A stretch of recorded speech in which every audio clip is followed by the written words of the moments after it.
Bonsoir, bienvenue dans Au Quotidien et Au Quotidien la suite en ce lundi 12 mai à la présentation de votre journal ce soir, Anthony Piton. Bonsoir Anthony. Bonsoir Alexandre Ferrer, bonsoir à tous. Une nouvelle loi pour favoriser l'inclusion scolaire. On en parle avec Julie Delpech, notre invitée, la députée de la première circonscription de la Sarthe, est à l'origine de la proposition de loi votée le 5 mai dernier à l'Assemblée nationale. Et puis le club de foot d'Étival fête ses 50 ans. Le vice-président du club sera notre invité en deuxième partie d'Au Quotidien. Il nous détaillera le programme d'une journée exceptionnelle de célébration organisée le samedi 24 mai. Mais tout de suite, on passe à l'actu du jour.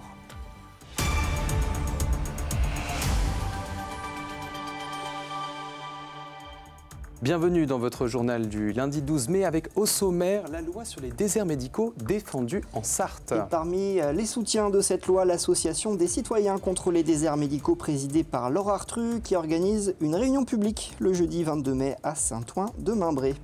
Le Mans FC qui rate le coche face à Concarneau ce vendredi, une sévère défaite 5-2 qui resserre la course à la Ligue 2. Les chorales des collèges sartois qui vont se succéder sur la scène pour les choralèges. Et enfin, on vous amène dans les coulisses des 24 heures en s'amusant, un jeu événement à découvrir dimanche sur LMTV Sarthe. Mais on commence donc ce journal sur la loi contre les déserts médicaux soutenue en Sarthe. Et pour cause, le département est classé parmi les moins dotés en médecins par habitant. Pour défendre le texte, Laure Artru, la présidente de l'association des citoyens contre les déserts médicaux, et Éric Martineau, député de la 3e circonscription de la Sarthe, ont organisé une conférence de presse à la clinique du Pré ce lundi. Reportage d'Alexandre Ferrer. L'offre de soins toujours insuffisante en Sarthe. Le département est classé 97e en termes de densité de médecins généralistes, soit l'une des plus basses de France. Il y a vraiment un manque cruel de médecins et malheureusement les choses n'avancent pas assez vite. Et même s'il y a une augmentation un petit peu du nombre de médecins, il reste beaucoup de patients sartois qui n'ont pas de médecin traitant. À ce jour, cela concerne près de 60 000 Sartois. Le 7 mai dernier, une proposition de loi visant à lutter contre la désertification médicale est adoptée à l'Assemblée nationale. Elle prévoit des contraintes de l'installation des médecins pour les orienter vers les zones où l'offre de soins est insuffisante. Un texte porté par Guillaume Garot, député du groupe socialiste et apparenté en Mayenne, et voté favorablement par Éric Martineau, député de la 3e circonscription de la Sarthe. Je considère que tout Français doit pouvoir, justement dans cette égalité, doit avoir au moins accès aux soins. Et ce n'est vraiment pas le cas. Moi je le vois à la permanence, où très régulièrement, pratiquement toutes les semaines, on a des demandes de personnes qui veulent accéder. On le sait très bien que dans ces zones sous-dotées, eh bien, on arrive à avoir des gens qui ont une espérance de vie moins importante et ce n'est pas normal. Mais ce texte est jugé trop contraignant par certains professionnels de santé. C'est de la solidarité, mais c'est une solidarité obligatoire. Et comme c'est obligatoire, les médecins ne sont pas très favorables. Mais la solidarité dans la Sarthe, elle existe déjà. Chez les médecins, il y a beaucoup de médecins sartois et de chirurgiens qui vont dans les territoires, justement, plusieurs fois par mois, pour pouvoir soigner les gens qui n'ont pas accès aux spécialités. Jeudi 22 mai, une réunion publique se tiendra à Saint-Ouen-en-Belin en présence de l'auteur de cette loi, afin de débattre de l'intérêt de la régulation de l'installation de médecins en Sarthe. Des trains au ralenti toute la journée entre Le Mans et Sablé. À l'origine, un incident technique survenu entre Noyens-sur-Sarthe et Le Mans qui a provoqué des retards ce lundi dans les deux sens de circulation. D'après la SNCF qui a prévenu les usagers sur son compte X, c'est une panne d'alimentation électrique qui a obligé les conducteurs des trains à ralentir. Au départ de Sablé-sur-Sarthe à destination du Mans, les trains affichaient des retards jusqu'à 20 minutes. Le circuit du Mans couronne pour la première fois un pilote français en catégorie reine du MotoGP. Et devant plus de 311 000 spectateurs sur les 3 jours, nouveau record d'affluence pour le MotoGP. Il s'agit de Johan Zarco. Le Français célèbre sa victoire d'un salto comme à son habitude. Le pilote Honda, 11e sur la grille de départ, a été le plus malin pendant que la plupart de ses concurrents récupéraient une moto avec des pneus lisses. Zarco, lui, restait en piste avec des pneus pluie. Lorsque l'humidité s'est pointée, le doyen du paddock a pris la tête et l'a conservé avec une vingtaine de secondes d'avance sur Marc Marquez. Fabio Quartararo, l'autre tricolore, a lui chuté. Johan Zarco devient le premier pilote français à s'imposer au Mans depuis le Sartois Louis Rossi en 2012 et première victoire en catégorie reine d'un Français à domicile depuis Pierre Monneret. C'était en 1954, il y a 71 ans. On poursuit avec la 3e édition du GP Explorer qui aura bien lieu, Anthony. Oui, puisque le youtubeur Squeezie l'a annoncé ce dimanche, les 3, 4 et 5 octobre prochains, on aura le 3e et dernier GP Explorer sur le circuit Bugatti au Mans. La course de Formule 4 va réunir 24 pilotes regroupés en équipe de 2. C'est le dimanche, lors du dernier jour de l'événement, qu'aura lieu la course principale, qui sera retransmise en direct sur Twitch. 200 000 places sont à vendre pour cette journée du dimanche 5 octobre, comptez entre 69 et 85 € la place.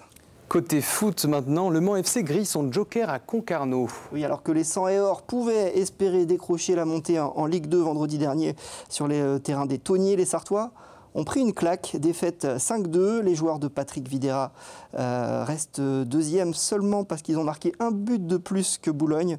Retour sur la soirée de vendredi en terre bretonne avec Colin Ancel. Un genou à terre, mâchoire contractée. Vendredi soir, Le Mans aurait pu vivre la soirée parfaite dans sa quête de Ligue 2 à Concarneau. Finalement, le cauchemar a été évité de peu. Le folklore breton ne réussit pas aux Sartois, entame de match manqué. Les Concarnois tirent les premiers et marquent dès la 6e minute par Kilt en embuscade. Réussite maximale pour les Bretons, les Manceaux sont proches d'égaliser, mais ce sont les locaux qui doublent la mise dans la foulée. Les supporters sartois venus en nombre continuent de pousser.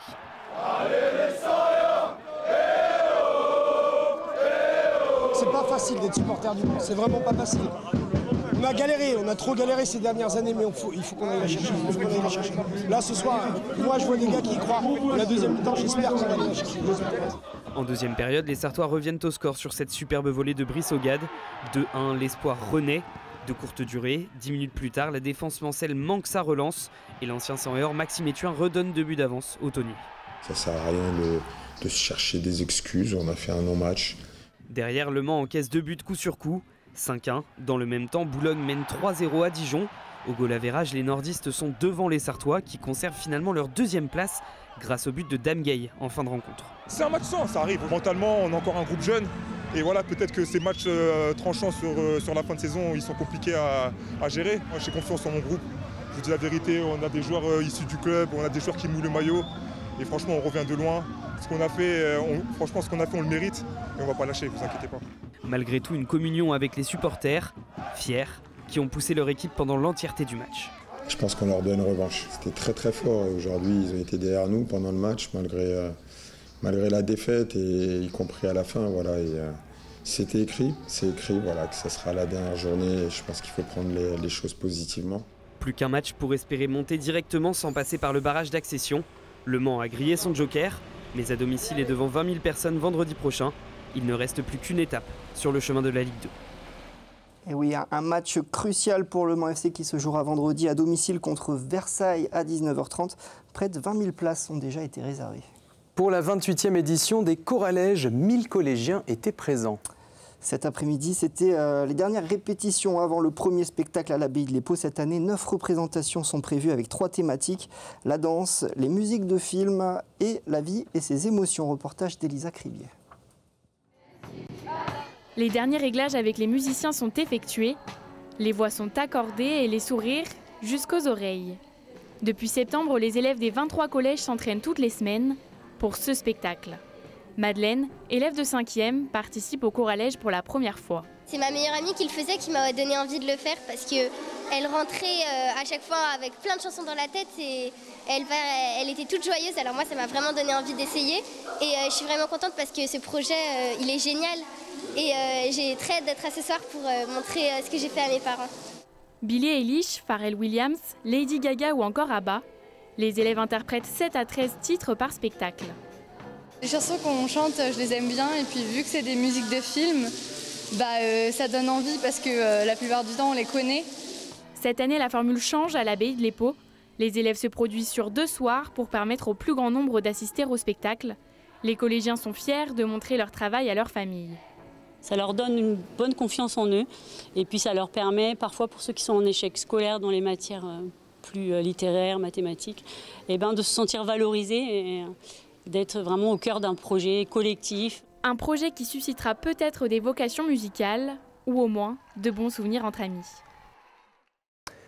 On passe tout de suite à l'invité de notre journal et ce soir nous recevons Julie Delpech, députée de la première circonscription de la Sarthe. Bonsoir Julie Delpech. Bonsoir. Alors le 5 mai dernier, l'Assemblée nationale a adopté votre proposition de loi qui vise à renforcer le parcours inclusif des enfants à besoins éducatifs particuliers. Ce texte introduit la généralisation du livret de parcours inclusif. Il crée des pôles d'appui à la scolarité et il renforce aussi la formation des professionnels. Vous disiez en tribune, cette proposition de loi ne prétend pas tout régler, mais elle peut changer les choses. Qu'est-ce qu'elle va changer, cette loi ? Alors déjà, merci de me recevoir pour en parler. Je pense que c'est un sujet important. Effectivement, je le dis en toute humilité, je n'ai pas la prétention de révolutionner les choses, mais néanmoins, l'objectif de cette loi, c'est de s'appuyer sur des choses déjà existantes et de les rendre opérantes et de les rendre efficaces et de s'en servir. Parce que par exemple, vous avez parlé du livret de parcours inclusif. Il existe depuis 2019. Il devait être généralisé en 2022. Il ne l'est toujours pas. Donc c'était aussi l'idée de l'inscrire dans la loi, c'est de le rendre obligatoire et surtout d'en faire vraiment quelque chose d'efficace. Donc cette loi, elle a vraiment été pensée comme ça, c'est de ne pas révolutionner les choses, mais de donner des outils efficaces pour accompagner nos enfants à besoins éducatifs particuliers. Pourquoi la généralisation de ce livret va améliorer les choses pour ces enfants et leurs familles ? Aujourd'hui, moi, les familles que je rencontre à ma permanence, mais aussi que j'ai rencontrées dans les auditions dans le cadre du rapport, ont toutes le même mot à la bouche, c'est le parcours du combattant. Le parcours du combattant à l'école pour faire accompagner son enfant qui a des besoins particuliers, le parcours du combattant à la MDPH, le parcours du combattant quand il y a un changement d'école, que ce soit un passage du primaire au collège ou un changement de département, parce qu'en fait c'est de la répétition tout le temps et c'est usant pour les familles qui doivent déjà s'occuper de ces enfants qui ont des besoins spécifiques, de toujours devoir être dans ce parcours du combattant. Et puis on oublie des choses, il y a des trous dans la raquette. Les enfants, ils vont à l'école, mais ils vont aussi voir des professionnels médicaux, ils vont voir des orthophonistes, ils vont voir des ergothérapeutes qui mettent des choses en place pour accompagner leurs enfants, mais ce n'est pas pris en compte à l'école parce qu'il n'y a pas d'endroit ressources pour trouver toutes ces informations. Le but du LPI, c'est ça, c'est de dire à l'école, on met ça en place pour accompagner l'enfant. L'orthophoniste propose de mettre ça en place, l'ergothérapeute propose de mettre ça en place. Nous, les familles, on met des choses en place à la maison, on peut les indiquer dans le LPI. Et puis la MDPH, parce qu'il y a des enfants à besoins éducatifs particuliers qui n'ont pas de dossier MDPH, ce n'est pas une obligation. Mais l'idée, c'est aussi de se dire, des fois, on met des choses en place, ça ne suffit pas, il faut qu'on arrive à la MDPH. Et là, la MDPH aura toutes les informations de ce qui est déjà mis en place pour l'enfant au sein de ce livret. Pour faire le suivi, il y a aussi dans votre loi la création des pôles d'appui à la scolarité qui a été introduite un peu à la dernière minute par le gouvernement via un amendement. Comment vous envisagez la mise en œuvre de ces pôles qui existaient déjà à titre expérimental, mais qui vont se diffuser partout à partir de 2027 maintenant. Exactement. Alors ces pôles d'appui à la scolarité, ils sont en test effectivement sur 4 départements. Là, les tests sont l'expérimentation est en cours de finalisation. Les résultats sont plutôt positifs. Moi, dans les auditions que j'ai eues, c'était plutôt très bien accueilli par les familles, mais aussi par la communauté éducative. Ces pôles d'appui à la scolarité, ils ont cette vocation justement de donner des réponses tout de suite quand on ressent qu'il peut y avoir un besoin chez un enfant. On va tout de suite mettre autour de la table la communauté éducative, le personnel médico-social, pour apporter des réponses rapides aux enfants. C'est un amendement du gouvernement puisque l'expérimentation arrive à son terme. Il fallait un véhicule législatif pour pouvoir généraliser on appelle ça des PASS, ces pôles d'appui à la scolarité à partir de 2027. Et comme c'est en lien avec la loi que je portais, le gouvernement a fait le choix de déposer un amendement pour généraliser ces PASS. Il a effectivement été déposé un peu tardivement, mais ce n'était pas une surprise puisque pour ma part, j'avais déjà annoncé que le gouvernement souhaitait déposer cet amendement lors du passage en commission. La loi prévoit aussi la remise annuelle d'un rapport au Parlement. Comment garantir que ce rapport ne soit pas qu'une formalité et qu'il engendre des modifications, notamment budgétaires, qui soient prises en compte ? Alors justement, moi, quand j'ai rédigé l'article, j'ai bien dit qu'il fallait que ce rapport soit remis au plus tard, au 1er octobre, à savoir en amont de l'examen des textes budgétaires à l'Assemblée nationale.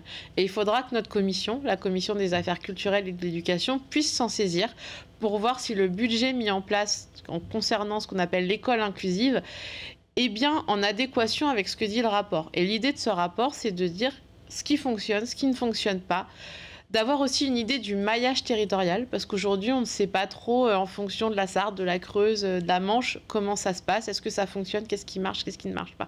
Et donc, l'idée de ce rapport, c'est vraiment pour nous, quand on fait le travail du texte budgétaire, d'avoir l'ensemble des éléments quantitatifs et qualitatifs qui nous permettent de réajuster certains financements et de réorienter certaines politiques publiques. Il y a la question du statut des AESH qui n'est pas réglée par cette loi. Vous plaidez pour que ça soit tranché via une loi budgétaire notamment? Moi, je pense que le statut des AESH, j'ai fait le choix de ne pas l'inscrire dans ma loi, parce que l'objet de ma loi, c'était vraiment d'utiliser des outils existants et de les rendre efficaces. Donc j'ai dissocié les deux. Le statut de l'AESH, pour moi, mérite un débat entier. Moi, je pense qu'il faut le faire au sein d'un texte budgétaire. C'est mon avis personnel. Parce qu'effectivement, ça va demander des moyens financiers supplémentaires et que la question doit se poser au moment du budget. Je pense que le faire dans une PPL, alors je ne vais pas rentrer dans les détails de ce qu'est la navette parlementaire, mais une proposition de loi, ça peut être très long à aboutir, puisqu'après, elle doit passer au Sénat, revenir à l'Assemblée, repasser au Sénat. Donc pour faire voter une PPL, des fois, il faut 2-3 ans. Voire plus. Alors que le texte budgétaire, on sait quand il commence, on sait quand il se termine, et le débat est là, est posé. Donc je ne pense pas que le plus efficace, moi, pour traiter le statut de l'AESH, qui est primordial et qui est extrêmement important, ça soit au sein d'une PPL. En tout cas, ce n'était pas la vocation de celle que j'ai déposée. Merci beaucoup, Julie Delpech. Merci à vous. On poursuit avec un peu de couleur dans la cour du lycée Marguerite Yourcenar. Pendant 2 jours et demi, c'était atelier peinture en extérieur pour les élèves avec les artistes Largo et Marco. Ils ont réalisé une fresque murale 100% inspirée des idées des lycéens. Ils ont choisi d'aborder différentes thématiques comme la nature ou l'amitié et de glisser le prénom de Marguerite Yourcenar dans la fresque. Pour Emmanuel Gauthier, le proviseur du lycée, ce projet permet de redonner de la couleur à la cour goudronnée, bien sûr, tout en incluant les élèves. Une centaine d'élèves donc, qui étaient impliqués alternativement selon leur emploi du temps et qui se sont donc mis à dessiner alors qu'ils n'ont pas spécialement d'option artistique cette année. Et ils ont donc réalisé cette fresque pour embellir la cour, pour mettre de la couleur, pour aussi s'approprier les lieux. Ça a commencé l'année précédente avec des sculptures en bois et on continue. On a d'autres fresques et encore d'autres projets artistiques dans ce lycée. C'est le jeu événement et ça se passe ce dimanche sur LMTV Sarthe. Les 24 heures en s'amusant. Le concept, 4 candidats accompagnés chacun d'un pilote s'affrontent sur des questions autour de la mythique course du Mans à la clé des places pour l'édition 2025. On vous amène dans les coulisses de ce jeu. Bonne humeur garantie. Colin Ancel. Les candidats sont prêts, vous aussi, c'est parfait. Les 24 heures du Mans en s'amusant, ça démarre maintenant. C'est un jeu avec bien des enjeux. 4 candidats représentent chacun un partenaire de l'événement. Le Maine Libre, ici Maine, LMTV Sarthe et l'ACO. Ça ne donnerait pas un avantage, ça? Avantage, sur les 24 heures, c'est quand même plus de 100 ans. Donc il y a beaucoup de sujets à aborder, donc je ne connais pas tout. Des questions sont posées, issues du livre Les 24 heures en s'amusant, édité par Libra Diffusio. Chaque candidat est accompagné d'un pilote. Moi je suis avec la Bible, ça va. Alain, il m'a dit t'inquiète, je gère. Non, on va être surprenant. Ouais, mais surprenant. Nous, on peut pas faire pire. Laurent arrive au Mans depuis 3 ans. On est bien. Oui, c'est quelqu'un qu'on d'habitude on voit à la télé ou sur les journaux, puis là il est assis à côté de vous en vrai, donc c'est un peu impressionnant, quoi. À la clé, des places pour les 24 heures à gagner, ça motive. Aller justement aux 24 heures, être supporter et participer en fait à toute l'effervescence qu'il y a autour de cet événement, c'est toujours gratifiant. Le but c'est pas de participer, c'est de gagner comme on dit. Hein. Bien évidemment, le but c'est de gagner, je sais pas quoi, mais le but c'est de gagner, en effet, ouais, c'est chouette. Vous savez quand même qu'il y a des places de 24 heures à aller gagner au bout. Je crois, j'ai entendu ça, ce serait vraiment bien, je les ai pas encore pour cette année. Tandis que l'émission se déroule sous l'œil des techniciens et des caméras, dans les coulisses on révise certains détails, notamment la durée des pneus. Ça dépend du circuit. Ça dépend à quelle heure tu roules. Ça dépend du circuit. On est sur le jeu qui s'appelle les 24 heures du Mans, Léo. Oui, non mais... Donc globalement, c'est des questions sur le Mans. Putain. Hein il y a Monaco. Merci pour l'info. Vous l'aurez compris, des taquineries, de la bonne humeur et un Graal à décrocher. C'est ce dimanche, 18h35 sur LMTV. Vous l'avez donc entendu, première diffusion ce dimanche, 18h35 sur LMTV Sarthe, avec des cadeaux aussi pour nos téléspectateurs. Alors ne ratez pas la Sarthe en s'amusant, la bonne humeur est garantie. C'est la fin d'Au Quotidien, on se retrouve dans la suite d'Au Quotidien. Anthony Piton reçoit Pascal Simonet, vice-président de l'AS Étival-Les-Le Mans. Le club fête ses 50 ans, ce sera après une courte page de pub et de météo. A tout de suite.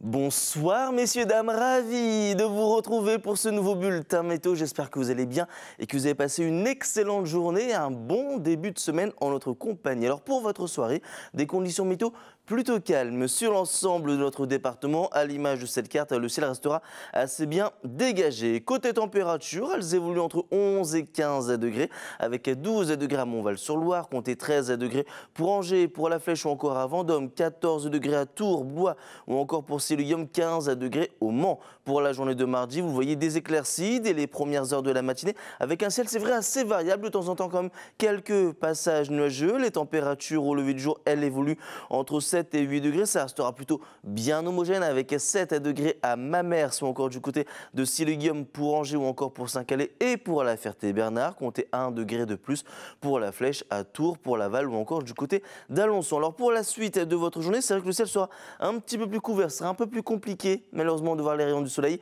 Côté température, elles resteront plutôt douces et toujours au-dessus des normales de saison avec des températures comprises entre 19 et 21 degrés, comptez 20 degrés pour Alençon ou encore à Mamers, idem au Mans, pour La Flèche, encore à Tours, 21 degrés du côté d'Angers ou encore pour Saint-Calais. Pour la journée de mercredi, des éclaircies, mais on se méfiera tout de même d'un petit risque orageux. Vous voyez des orages qui pourraient se montrer localement violents. Les températures, quant à elles, évoluent entre 23 et 25 degrés, des températures qui resteront toujours estivales. Et pour la journée de jeudi, le ciel devrait se maintenir plutôt agréable avec toujours de belles éclaircies, mais on affinera tout ça lors d'un prochain bulletin météo. En ce mardi 13 mai, on continue les amis de gagner quelques minutes de soleil. Je vous souhaite de passer une très bonne soirée.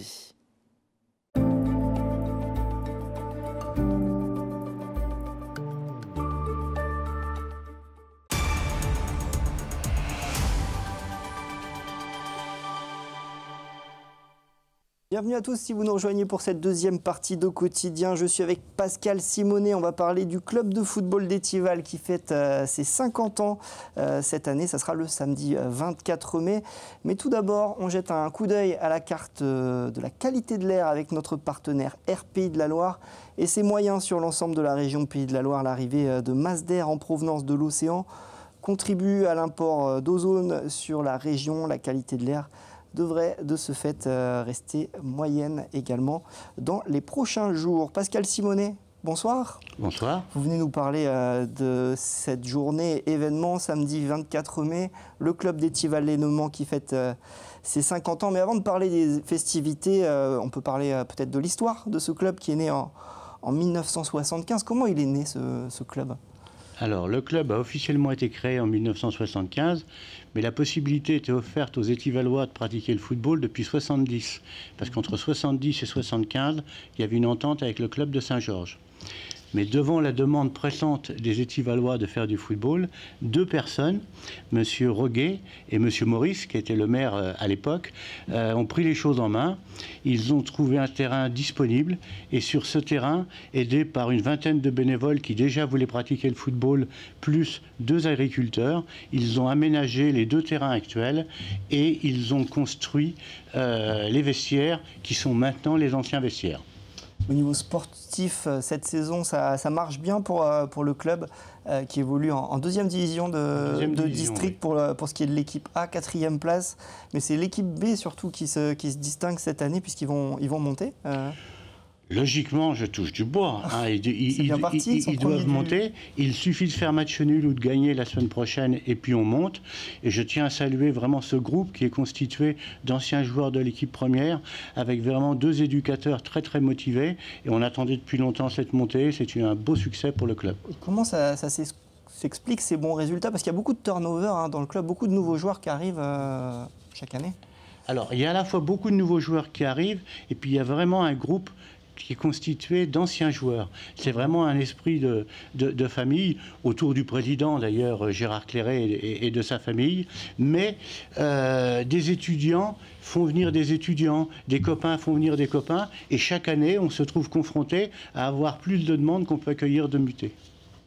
C'est un club aussi qui est très stable, le même président depuis 22 ans, l'entraîneur Cyril Chicot qui est aussi là depuis un moment au club. Qu'est-ce qui explique cette stabilité-là ? Alors, je vais élargir au-delà du football. Il y a une grosse stabilité au niveau des associations d'Étival. Il y a 29 associations à Étival. Naturellement, le football, qui est une des plus anciennes. Effectivement, le président a 23 ans. Mais je vais dire, c'est la famille, parce que la femme du président est très investie. Les 3 enfants, les 3 fils du président sont très très investis. De même que la famille Chicot. Il y a 3 ou 4 familles qui sont très investies dans le club. Le président va passer la main à la fin de l'année, je crois. Ouais. En tout cas, c'est vous qui allez assurer l'intérim, le temps que... Alors, moi, je vais me présenter pour assurer l'intérim, mais je veux vraiment que ça soit une parenthèse. Je veux me donner du temps pour trouver quelqu'un, je crois qu'on l'a déjà, c'est le secrétaire actuel, mais qui va encore un petit peu jouer. Et puis ensuite, on continuera dans cet esprit familial, quoi. Bon, venons-en aux festivités du 24 mai pour les 50 ans du club. Est-ce que vous pouvez nous détailler un peu le programme de cette journée spéciale Alors c'est vraiment une très belle journée festive, hein. Il faut le cocher sur son agenda et on est garanti qu'il fera beau. Donc le matin, de 10h30 à midi, il va ce qu'on appelle avoir le match des légendes, le match des anciens. Alors ce sont des joueurs d'aujourd'hui qui ont 25, 30 ans de licence et des anciennes qui vont revenir avec plaisir. Tout le monde a répondu présent. Et on sera renforcé par... On mixe les équipes, c'est ça ? On mixe les équipes, ouais, pour que le résultat soit équitable quand même, hein. Et on va être renforcé, puis je le remercie, par Guillaume Loriot, qui a joué 231 matchs en professionnel de la L1 au niveau du national, et qui va nous rejoindre, quoi. Et naturellement, tout ce groupe-là va se retrouver pour un moment de convivialité le midi autour du stade. Avec aussi une joueuse freestyle qui va faire des démonstrations. Sur l'après-midi, on va avoir plusieurs démonstrations de freestyle. C'est, vous savez, du jonglage et tout, par une jeune femme, Alison Langlade. Et puis on va également avoir de l'initiation au football en marchant. On va avoir également pas mal d'autres animations. Et notre objectif, c'est de capter également des jeunes femmes, car on veut vraiment développer le football féminin sur Étival. Eh ben, le rendez-vous est coché pour le 24 mai. Merci beaucoup Pascal Simonet d'être venu sur le plateau pour nous parler de ce beau club d'Étival-les-Le-Mans. On lui souhaite un bon anniversaire pour ses 50 ans. Tout de suite, on continue à parler de sport avec Antoine Besson pour 72 Sports. Merci à vous de nous avoir suivis et à bientôt sur LMTV Sarthe.